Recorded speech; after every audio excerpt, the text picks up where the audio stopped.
carrying on from my vid that I made yesterday about long channels. People who use brand new rubbers, or the actual channel's brand new, everything's brand new, and they start using the longer channels, mainly the longer channels. You still get the issues with smaller channels, but obviously the longer it is, the more friction you've got over the glass. You've got a much wider coverage of working. Quite often that you start using it and it's biting, it's snagging, you're getting lines at the edges about 1.5 centimetres away from the edge, and that takes, I would say, on 3 or 4 large pane glass windows, it will take, I remember last week I had brand new rubber and I was getting these annoying lines. It took about 4 or 5 large panes of glass for it to smooth in and start working. So now I've got a nice, very smooth glide on this rubber, and this is not a squeegee that I use typically for my work. It's a squeegee that I use on the house. The rubber's about 6-7 months old, but it's not used heavily. But the problem that I find with a brand new rubber is you have to wear it in, and before it wears in, it bites, it snags, it jumps, it snags at the edges, it pulls, it leaves lines at the edges, especially because not only have you got to wear in this edge, you actually have to wear in the side part of the rubber as well, because rubber against rubber, or a frame that's pretty friction causing, it's going to pull, it's going to snag, and this part of the rubber has to be worn in just like this blade. Now this is nice and smooth and it glides really nicely. So what you'll see typically when I'm at a window cleaning show, I've got all these new tools that I've got to demonstrate and use, but I know that just by feeling it, but I know when I get there, I've got to do a procedure before anybody gets there. You'll see me doing this for 10 minutes on each squeegee that I'm going to be using, going up and down, left and right, getting in all directions at the edges of the frame, demonstration window I'm working on. And people think, well, what are you doing? Well, I'm actually rubbing in my rubber so it's going to work and perform, so I can do all these intricate manoeuvres and not have any mess ups or fails, because the rubber needs working in, bedding in. So that's what happens. People use a brand new 18, 22 inch squeegee and they can't use it. It's got lines at the edges, because not only this needs the actual line of the rubber blade, but the edges need rubbing in as well. So it actually doesn't anymore snag at the edges. So that's one thing to consider. I look a bit like an idiot doing this on dry windows. The drier it is, the more it's going to rub in quicker.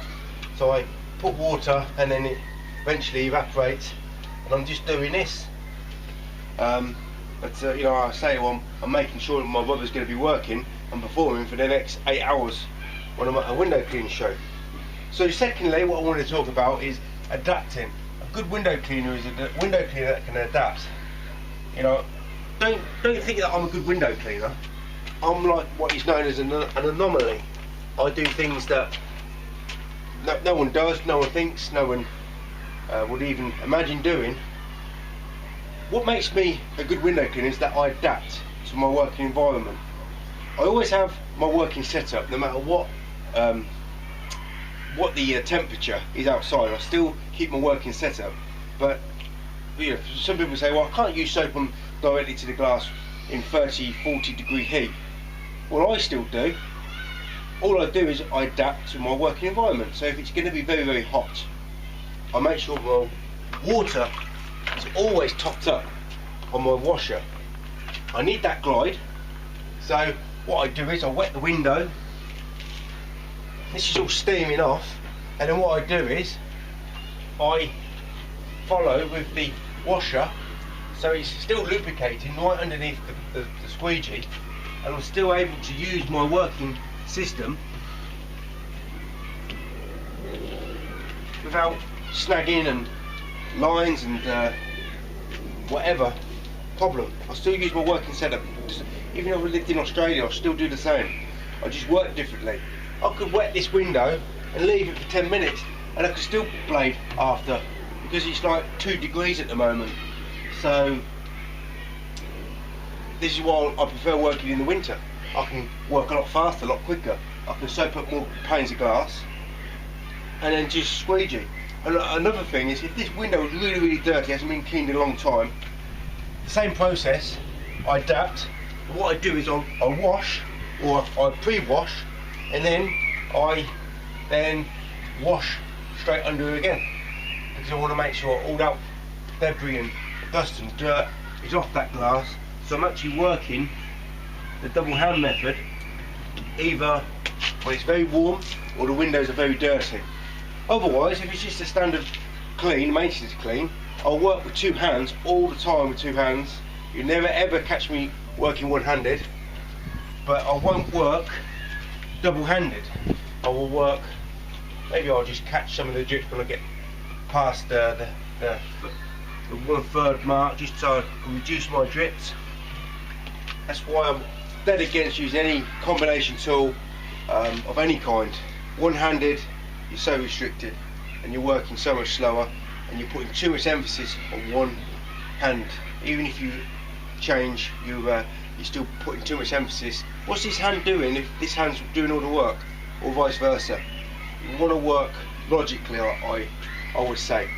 And another thing about adapting, this is an easy window to work up against, and I'm never going to go past that frame because the frame is so thick. But if it was a thin laying sill, what happens is it will just go over very quickly and very easily. So what I have to do is, each window that I come up against, I have to adapt to my working conditions. So if I know, I mean, when you do the job 3 or 4 times, you know instinctively, I know these windows are going to be difficult to work on, so I'm going to have to change, I have to work a bit slower, be a bit more thoughtful. So what I tend to do is I go quite quickly in the middle part of the frame, but then I close, slow down, and just pay a lot more attention, watch the edges, make sure there's no pulling, snagging, riding over, just making sure that everything's delicately done. Just like a surgeon. A surgeon's not going to cut you open, start hacking you up. He's going to make sure, if he's a good surgeon, he's going to make sure he's doing everything delicately, precisely, accurately. I'm not a surgeon, but I use a surgeon mentality when I'm cleaning windows, and I adapt to my working environment. Being a skillful, adaptable, being a skillful and well-known window cleaner doesn't make me a good window cleaner. What makes me a good window cleaner is I'm able to adapt to every working condition. Now the guys that I was speaking about yesterday, these guys don't really adapt. That's why they're poor at what they do.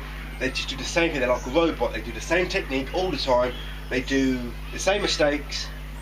They're sloppy, they're messy, they're working far too quickly. And then they make a video saying, well, the rubber's buff. It's crap because it's worn out after 5 minutes of using it. This rubber, not this particular rubber, this is over 6-7 months old, but a normal rubber, strip of rubber, will last me a month. One side, 2 weeks or more, and then when it starts buffing up on this end here, I'll use another 2 to 3 weeks. So we're typically looking at about a month, and then I'll recycle the rubber, because I don't like using new rubber. New rubber is grippy, takes a while to wear in, unpredictable. New rubber is always unpredictable because you don't know what kind of batch you're getting. Every batch of rubber, they make a certain batch, then they sell it, and then they make another batch. Now they make hundreds and hundreds of batches, strips in that batch, and it's all different because rubber is a natural product. And even the facelift rubber, it's not silicone rubber. They sell it as a silicone rubber. It's not. It's a natural product. It's natural rubber. It's just a hard rubber, and it has different batches. Some of it's good, some of it's bad. But all the time, a rubber needs wearing in before you can get great results out of it. And that's why I really love using the Mormon rubber, because it doesn't take long to wear in, and because I'm very delicate and light touch, it's a very high performing, smooth, silky, gliding rubber when you're using my working system setup. I used to use X-ray years ago, and what I found is X-ray used to take 2 to 3 days to wear in. I mean, I probably used, last time I used X-ray properly was about 2.5 years ago, and I just remember after 3 days it was just starting to work in. And you know, you imagine working with a sticky, tacky mistake, a rubber that's going to give you a load of mistakes, jumping, skipping, pulling, snagging for 3 days before it starts working. That's why I never went back to Etui. I hate the facelift rubber. It's too hard. It doesn't work on low lane seals. I always liked black diamond rubber, although it's a little bit shorter than the standard dimensions it needs to be. The reason why I like black diamond rubber is it's exactly the same rubber made in the same factory as the Mormon rubber.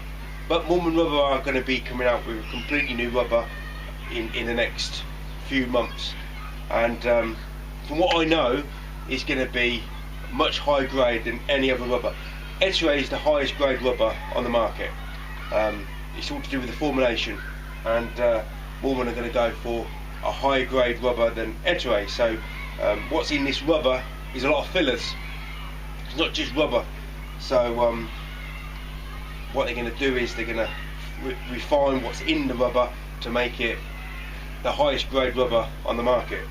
So I've only used one strip, and it was very smooth. I remember Luke using it as well, and he compared it with the Etui, and he said, wow, it's a completely new type of rubber. It's you know, really smooth, really easy to use. I'll be getting some new testing strips in the next few weeks, but I've only used like a 6-inch blade. I only had one little test, and it was nice, but a little bit too hard for me. They give me a hard rubber. I don't do hard rubbers, but it was still nice. So an adaptable window cleaner is someone who is the best kind of window cleaner. If you just work like a robot, do the same thing, make the same mistakes, fuck your rubbers up within a few hours of using, that to me tells me you're not very good at adapting and changing the way you work. Doesn't matter if it's steaming hot or freezing cold, my working setup stays the same, but I adapt as a window cleaner to make sure that this window is done to the highest efficiency and 100% results as I can. Nothing else changes. My working setup stays always the same.